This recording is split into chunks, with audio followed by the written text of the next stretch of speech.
at the Counseling Geek. I got a quick video response to a question that I got via email from Lori Mendoza from schoolcounselingfiles.com.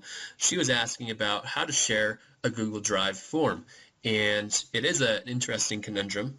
And while there's not a simple way to share without basically giving up all of your access and allowing just about anybody you share it with to edit your own form, there is a little bit of a workaround, and it's a little bit of a, it's not an exact answer, but it's the best I think we'll be able to do without Google going in and changing some of their permissions.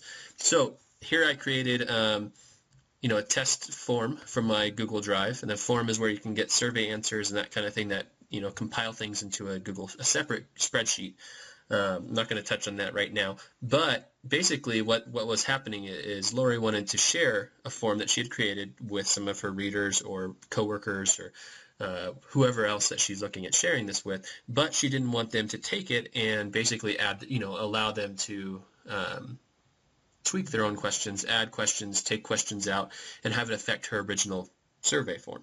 So kind of the things that I'm going to recommend, and this is Lori's questionnaire that she shared with me, and I did go ahead and I added one question, and my suggestion is going to be that she can make a copy of her original in her own drive, and then share the copy with the people that she's interested in sharing.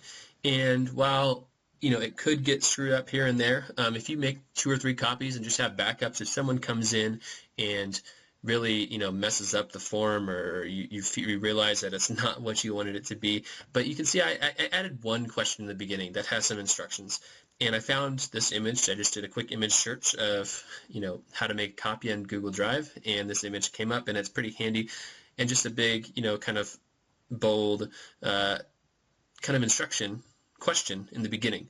And so I'm able to tell them, please make a copy of this and then remove this question, and you can change all the questions that you want. And it shows them with a picture of how to do that. But you go up here and you basically make a copy, and then basically it creates a copy of that copy, or a copy of the original. And this is my copy that I made of this this other survey, which basically, when Lori looks at this, she'll now see this question that I have added. But if I went and added this question, for example, it's a different question, she would not see any of these changes because this form is not shared back with her. This is my personal copy. So if you instruct your readers or your users that you're sharing this with to basically make their own copy before editing anything, the hope is that they won't come back and do anything to harm your original form. So if you get a chance to try it, it'll take some faith, and it might take a little bit of extra instructions to your users, and hopefully it'll work out. Make extra copies. I definitely recommend that. And you remember, you can always go back into the revisions history and make any changes that you need and go backwards. But yeah, once people tweak it and mess with it, it gets a little bit difficult. So I encourage you to try it out. And Lori, thank you for the questions. Any other users out there that read my blog, I encourage you to send me questions or comments via email. I'm also on the Twitter and Facebook and all that other stuff, so please send those my way, and I'm happy to help you try to figure out all these different things. And hopefully I have answers. I might not, but if I don't, I definitely can help you try to find someone who maybe does. So once again, my email is thegeek@thecounselinggeek.com. Thank you, Lori, once again, and hopefully this is a little bit of help to you.